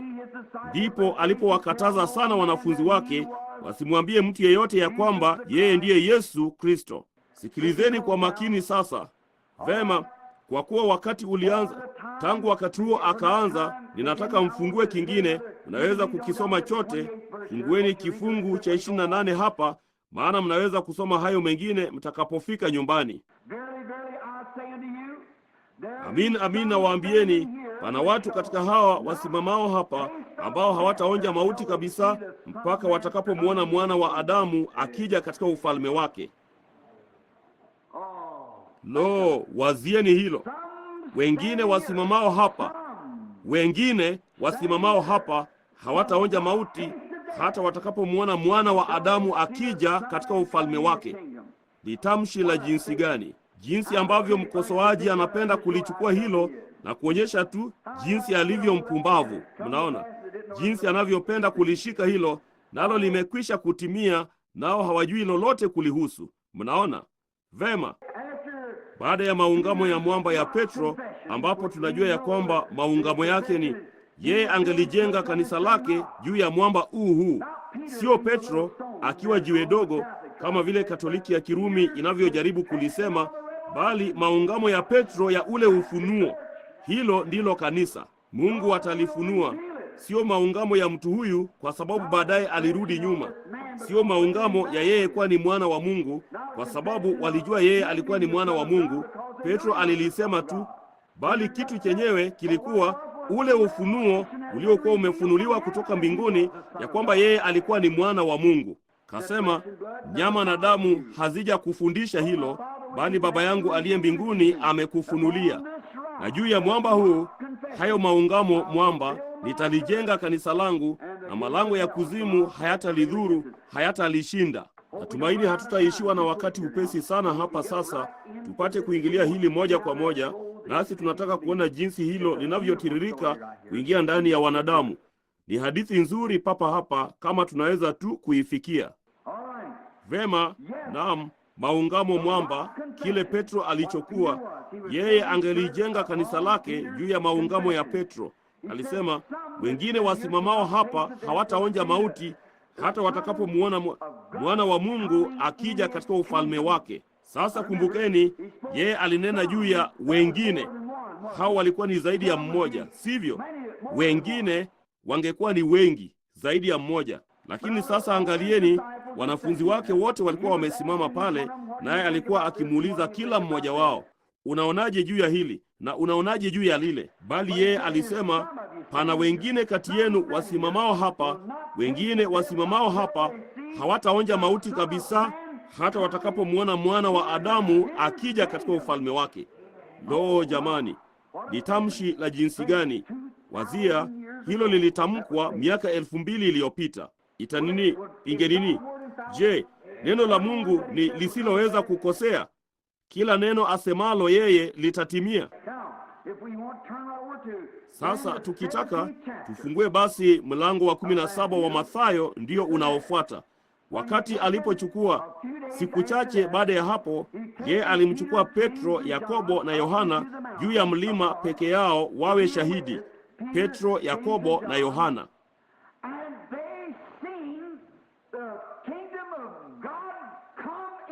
Nao wakauona ufalme wa Mungu ukija katika nguvu. Walikuona kule kuja kwa ufalme wa Mungu kukifanyiwa mazoezi. Amina. Lo, walionyeshwa waziwazi ufalme wa Mungu ukifanyiwa mazoezi wakati ukija. Kule kuingizwa kwa ule utawala wa miaka 1000. Waliona kule kufanyiwa mazoezi. Wakati fulani uliopita, kundi la wahudumu, Oral Roberts alikuwa ni mmoja wao. Cecil B. DeMille hapo alipoandika hii amri 10, alimuita ndugu Shakarian, ndugu Roberts, wahubiri wengi kote nchini. Mhubiri yeyote angaliweza kuja, naye akawaalika kuja kwenye studio kabla hiyo sinema haijaachiliwa, na kuwaruhusu waone masimulizi yake kabla haijaonyeshwa huko nje, wakati walipokuwa wakilipisha $25 kwa tiketi. Lakini yeye, waliona masimulizi yake wapate kutoa maoni yao, kama kulikuwako na ukosoaji wowote kuihusu ama yale yanayoweza kusemwa na kadhalika. Waliiona kabla umma haujaiona. Naye Yesu alisema, pana wengine kati yenu wasimamao hapa, amina, hawataonja mauti hata watakapouona ufalme wa Mungu ukija katika nguvu, ama kumwona mwana wa Adamu akija katika ufalme wake, hasa watakapomwona mwana wa Adamu akija katika ufalme wake. Siku chache baadaye, yeye aliwachukua Petro, Yakobo na Yohana, wakapanda mlima mrefu, na hapo akabadilishwa mbele zao. Jua likiwaka, lisingekuwa kama mavazi yake aliyokuwa amevaa. Ni mara ngapi tumelifafanua katika mifano, tungelifuatilia kote katika Biblia. Unaweza kuchukua fungu moja la maandiko na kuifunganisha Biblia nzima pamoja kwalo. Naam Bwana, hakuna kuvuja popote. Yote yamekandikwa kwa nguvu za Mungu. Ibilisi asingeweza kujipenyeza kwake hata akifanya nini. Hiyo ni kweli. Hawezi kuingia kwenye hao watu watakatifu ambao wameweka ushuhuda wao huko nje na kuamini katika ufalme wa Mungu na kuchukua kila andiko na kulikandika kwa nguvu za Roho Mtakatifu, wakaoshwa kwa damu. Ulimwengu hauwezi kuingia ndani yake, ibilisi hawezi kuingia ndani yake. Wamekufa, uhai wao umefichwa katika Kristo kwa muhuri wa Mungu kwa Roho Mtakatifu. Ibilisi anawezaje kuwasumbua? Hao hapo katika hali hii sasa. mahali hapa, basi yeye aliona kule kuja, ama mazoezi yake. Basi cha kwanza kilikuwa ni kitu gani alichoona? Kitu cha kwanza alichoona katika kule kuja kilikuwa ni Musa, aliyewawakilisha watakatifu waliokufa ambao wangefufuliwa. Eliya alikuwa amesimama pale. Ninawatakeni muone kitakachotukia. Kulikuwako na Musa kwanza. Hizo ni nyakati hizi zote 6 walizolala, nyakati 6 za kanisa. Si hilo tu, bali Eliya alikuwako, yule mjumbe wa siku ya mwisho, pamoja na kundi lake na waliobadilishwa, walionyakuliwa. Amina. Sasa katika siku za usoni, wakingojea kule kuja, basi wote wanafanya nini? Wote walikuwa wamekusanyika pamoja na yeye. Jamani, ilikuwa ni nini? Ahadi yake kwa Petro, Yakobo na Yohana ilitimizwa. Hiyo ni kweli, maana yeye alisema, wengine wanaosimama hapa hawataonja mauti hata watakapomwona Mwana wa Adamu akija katika ufalme wake. Nao wakaona mazoezi yake. Ndipo baada ya hili, baada ya kule kufufuka, ningetaka kuwaletea jambo lingine. Baada ya Yesu kufa, kuzikwa, katika Yohana Mtakatifu 21:20, mkosoaji fulani alianzisha jambo hili katika siku za mwanzoni. Papa hapa wakati tukiwa kwenye somo, hebu na tulielezee. Katika Yohana Mtakatifu 20:21, Yesu alikuwa amekutana na wanafunzi wake, akawalisha samaki na mkate juu ya moto. Nao walipokuwa wakienda ukingoni, Yohana akaegemea kifuani mwake, naye Petro akauliza swali, kasema, itakuwaje kwa mtu huyu? Yesu alimpenda Yohana. Yohana alikuwa ni mtu wa upendo, naye akasema, itakuwaje kwa mtu huyu? Hali yake itakuwaje? Siku zake za usoni zitakuwaje? Ndipo Yesu akawaambia, imewapasaje kama akikaa hata nitakapokuja, hata nitakaporudi? Ni kitu gani? Nao wanafunzi wakafanya kosa, wakasema ya kwamba Yesu alisema kwamba yeye ataishi hata kule kuja. Bali Yesu hakufanya kosa lolote. Papa hapa katika Ufunuo mlango wa 4, Kristo alilitimiza neno lake. Yeye alimleta Yohana hata mbinguni na kumwonyesha jambo hilo lote. Utukufu. Aliona onyesho la awali. Yeye aliliona kana kwamba aliishi duniani na kuona nyakati zote za kanisa zikitimia hata kuja kwa Bwana. Kitabu chote cha Ufunuo. Jamani, unaona jinsi ahadi zake zisivyoweza kukosea. Sasa wewe umechaguliwa.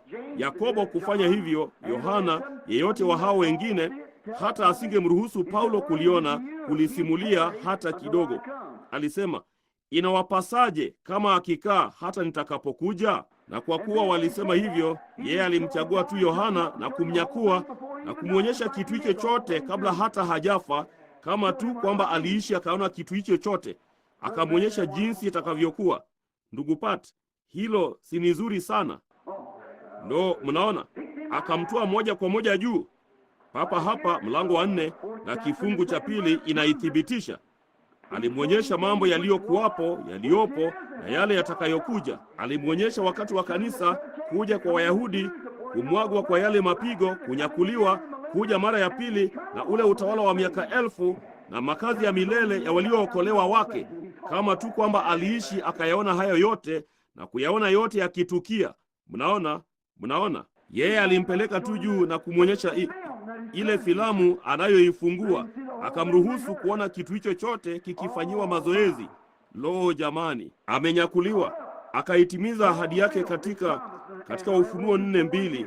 Kabla ya kufa kwake alitwaliwa katika roho na kuona mambo kama tu kwamba alikuwa ameishi. Aliyaona yote yakifanyiwa mazoezi. Kwa hiyo aliona katika ono kile hasa ambacho kingetukia na kile ambacho kweli kilitukia duniani tangu wakati huo mpaka kule kuja kwa Bwana Yesu. Akamwonyesha katika ono. Kwa hiyo basi hao wanafunzi, ama hakuna aliyepata kusema ya kwamba yeye alisema angekuja katika wakati huo. Alisema, imewapasaje kama vinginevyo, kama akikaa hata nitakapokuja. Ndipo akamtoa juu na kulirudia jambo hilo kwake na kumwonyesha kile kitakachotukia. Ninapenda tu jambo hilo. Lo jamani, angalieni sasa, hebu tuone hii ilikuwa ni nini. Mara na alikuwa katika roho, na tazama, kiti cha enzi kimewekwa mbinguni, na mmoja ameketi juu yake, juu ya kile kiti cha enzi. Kulikuwako na sauti ambayo ilimwita. Lo, sauti hiyo! Lo, siwezi kuiondokea hiyo, ile sauti ya yule nyuma yake. Ndipo akaangalia huku na huku pale, naye akamwonyesha nyakati zote za kanisa, maana alikuwa amesimama katika nyakati za kanisa, vile vinara vya taa 7 vya dhahabu. Ndipo akasikia sauti hiyo. Baada ya nyakati 7 za kanisa kumalizika, hiyo sauti ikaondoka duniani ikapaa juu. Alipofika utukufuni, alimsikia akisema, panda hata huku juu, itakuonyesha yatakayotukia tangu sasa na kuendelea. Lo jamani, sauti hiyo! Hebu tuzungumze juu ya sauti hiyo kwa dakika moja. Ninayo maandiko yaliyoandikwa hapa. Hebu tufungue Wathesalonike wa kwanza 4 na tusikilize tu hapa vile sauti hii itakavyosema. Lo, sote tunajua itakalosema pasipo kabla hatujasoma, sivyo? Tunajua litakalotukia. Parapanda ya Mungu italia, nao waliokufa katika Kristo watafufuka. Hiyo ni kweli. Ninyi ambao mnaliandika katika Wathesalonike wa kwanza 4:16 na 17, ile sauti hiyo ilikuwa ni sauti ya Kristo. Hiyo ni kweli, sauti ya Kristo. Kwa sababu parapanda ya Mungu italia, nao waliokufa katika Kristo watafufuka kwanza. Sisi tulio hai tuliosalia tutanyakuliwa pamoja nao ili tumlaki Bwana hewani, na hivyo tutakuwa pamoja na Bwana milele.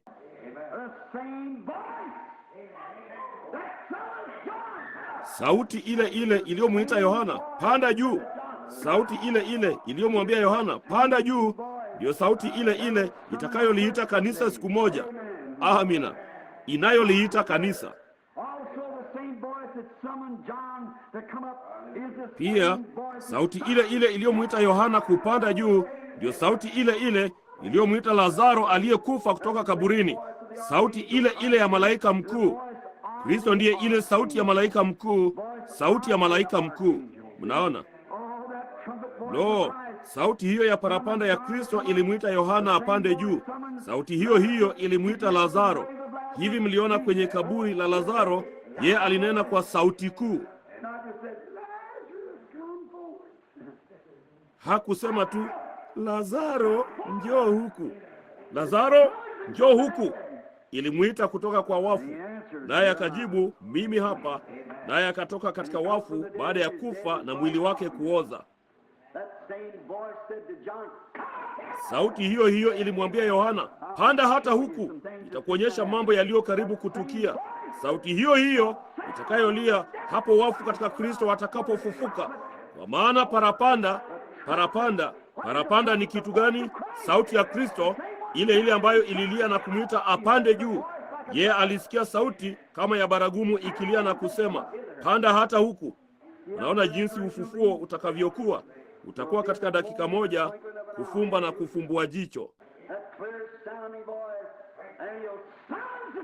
Sauti hiyo dhahiri, naye ataliita kanisa akiita, tokeni kwake.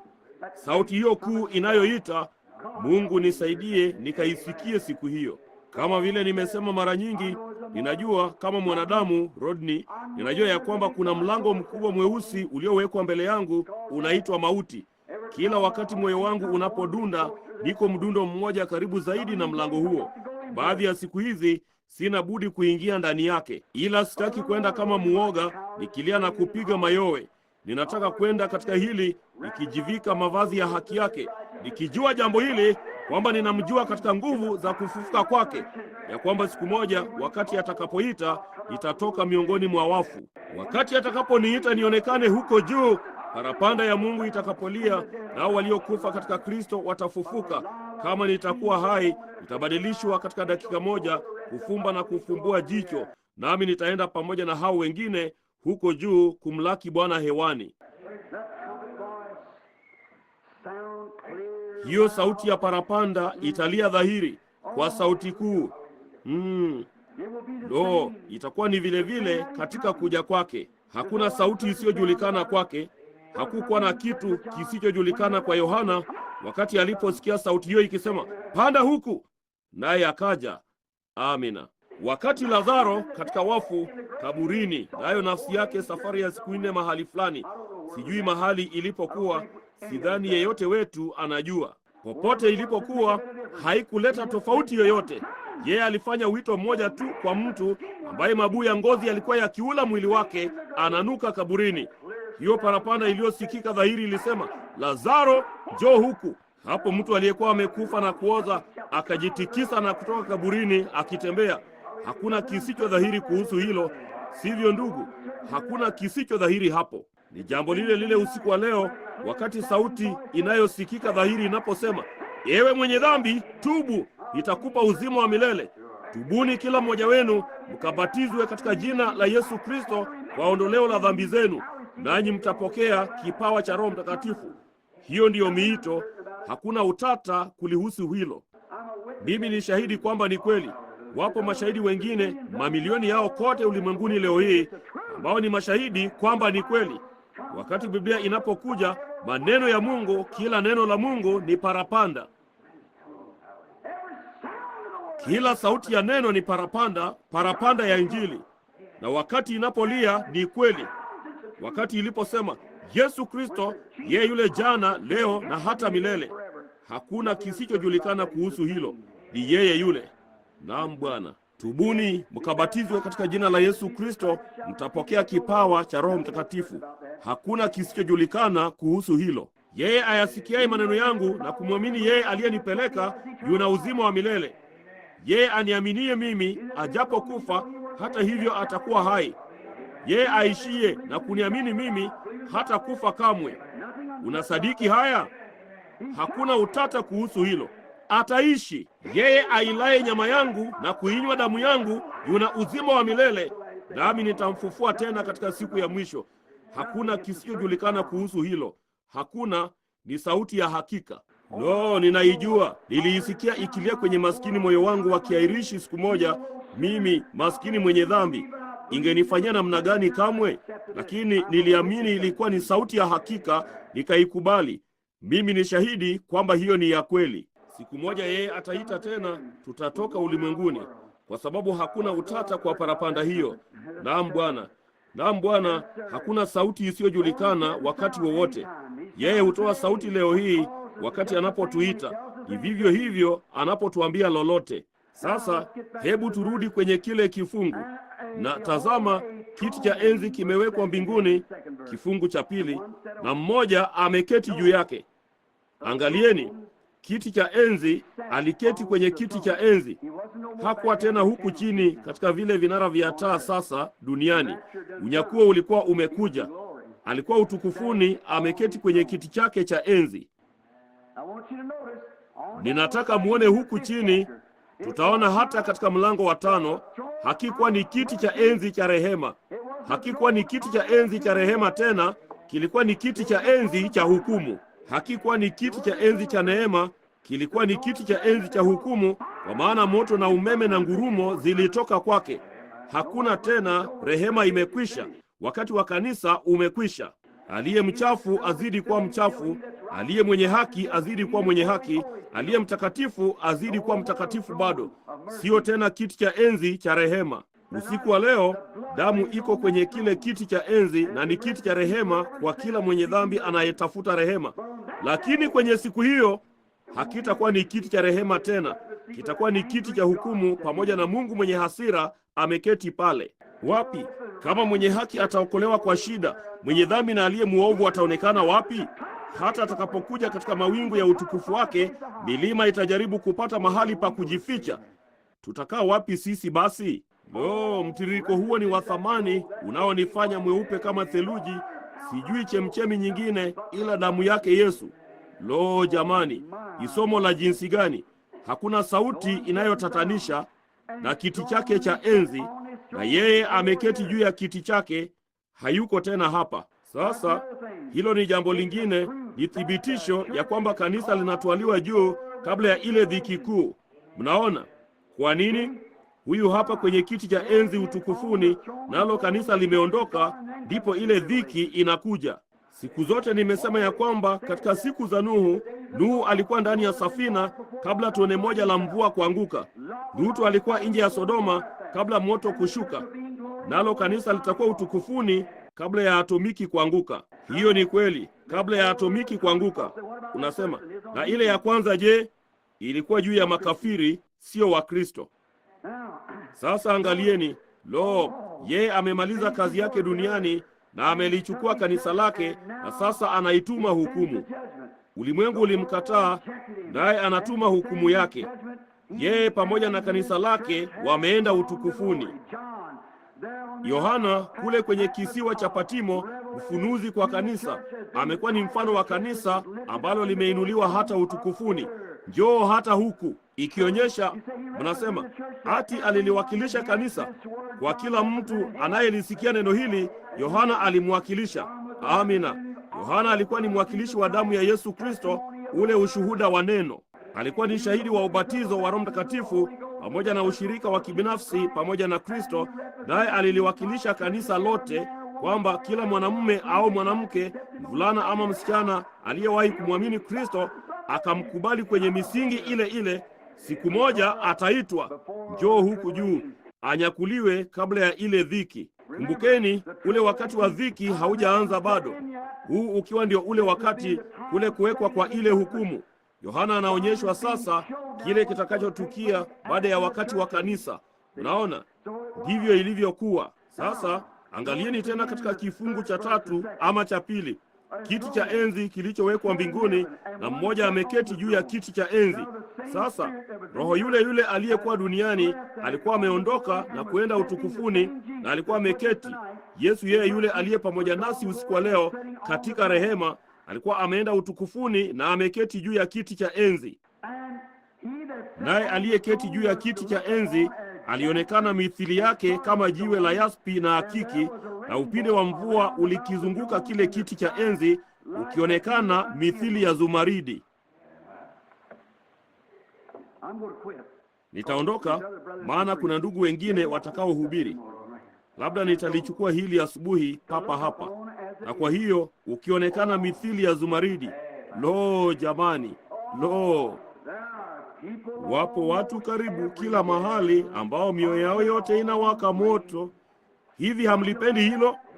Moto ulioshuka kwenye Pentekoste, uliowasafisha na kuwafanya safi. Unawaka sasa moyoni mwangu, utukufu kwa jina lake. Nina furaha sana kwamba naweza kusema mimi ni mmoja wao. Yohana aliyeitwa na kuagizwa na Bwana Yesu aliahidiwa na Mungu huko nyuma kwamba angekuona kuja kwa mwana wa Adamu.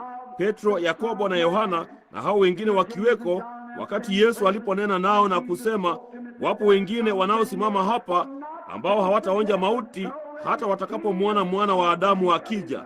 Yeye hakusema wote waliokuwa wamesimama pale, bali wengine. Nao wakaenda siku chache baadaye na kuona utaratibu wa ufufuo ukifanyiwa mazoezi na kule kuja kwa Bwana. Eliya aliwakilisha watakatifu waliokufa, ninamaanisha Musa na kufufuliwa. Eliya aliwakilisha kundi lililohamishwa. Kumbukeni, Musa alikuwa wa kwanza na kisha Eliya. Eliya alikuwa awe ndiye mjumbe wa siku za mwisho, ili kwa yeye na kundi lake ungekuja ufufuo. Ungekuja nini? Vema, ungekuja unyakuo. Na maanisha Musa alileta ufufuo na Eliya akaleta kundi lililonyakuliwa, na hapo wote wawili waliwakilishwa papo hapo. Ndipo baada ya kitambo kidogo wakatazama basi, nao wakaona. Naye Petro akasema, na tujenge vibanda vitatu, acha wengine waende chini ya Torati na wengine waende chini ya Eliya, na hebu twende baadhi yao upande huu. Basi walipokuwa wangali wakizungumza, sauti ilinena na kusema, huyu ni mwanangu mpendwa, msikieni yeye. Nao walipoangalia walimwona Yesu pekee. Kila kitu kilikuwa kimefifia kikawa kimoja. Naye alikuwa ni nuru, kweli, njia, mlango, upinde wa mvua. Kesho tuna somo kuu, Bwana akipenda. Kesho tutachukua hukumu.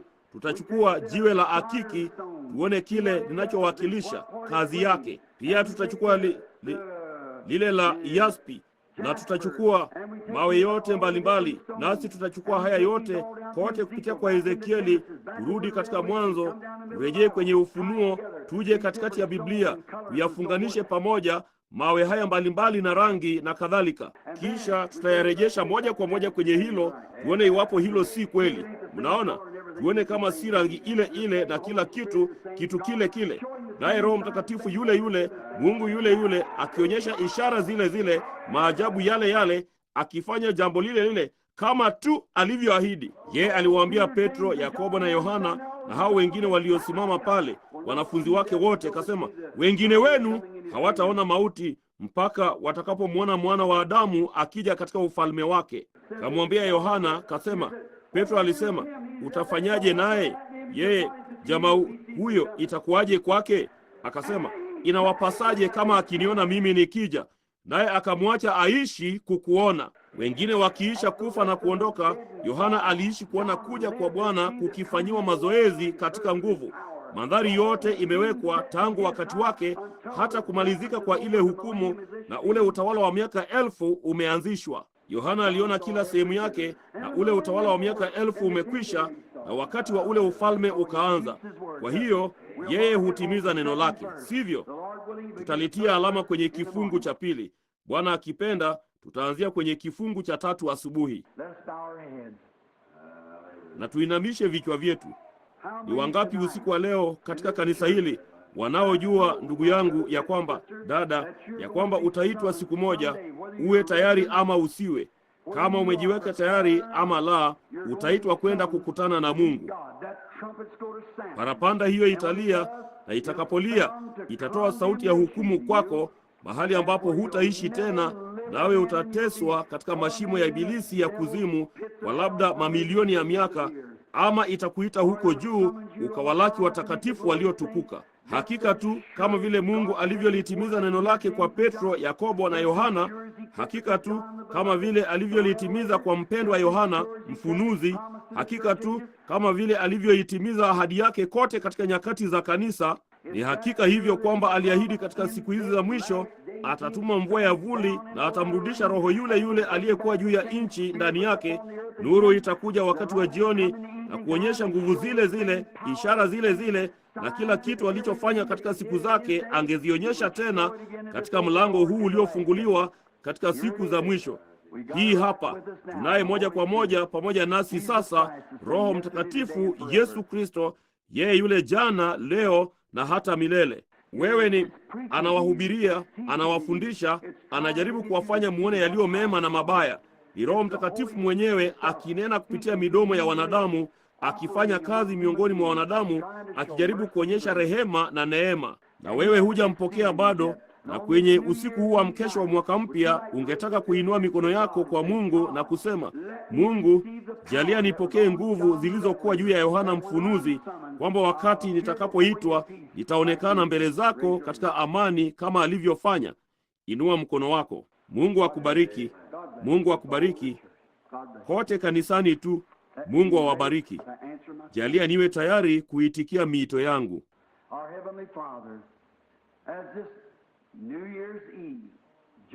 Baba yetu wa mbinguni, wakati mkesha huu wa mwaka mpya, yapata saa 2 tu sasa na utakwisha, utakuwa na mwaka mpya. Yale ambayo tumefanya mwaka huu tumefanya.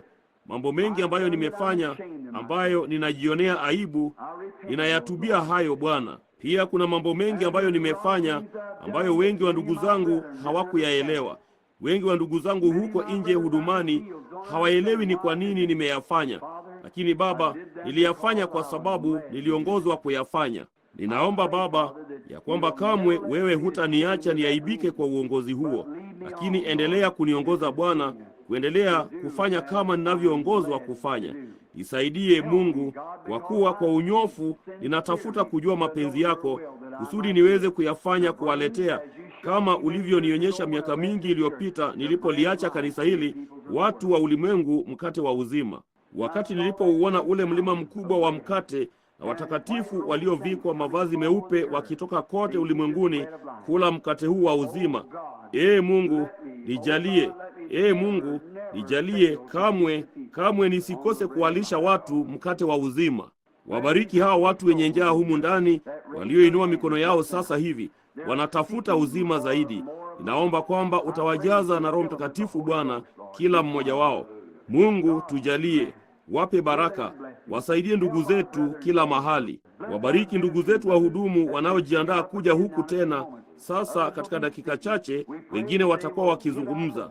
Naomba ya kwamba watatupatia mkate wa uzima usiku wa leo, Baba, wakati tukisikiliza kwa makini na kwa uchaji kuisikia ile sauti. Tujalie, tubariki na ujalie mwaka huu mpya upambazuke kwa matumaini mapya, ukileta mawazo mapya, funuo mpya, nguvu mpya, kila kitu.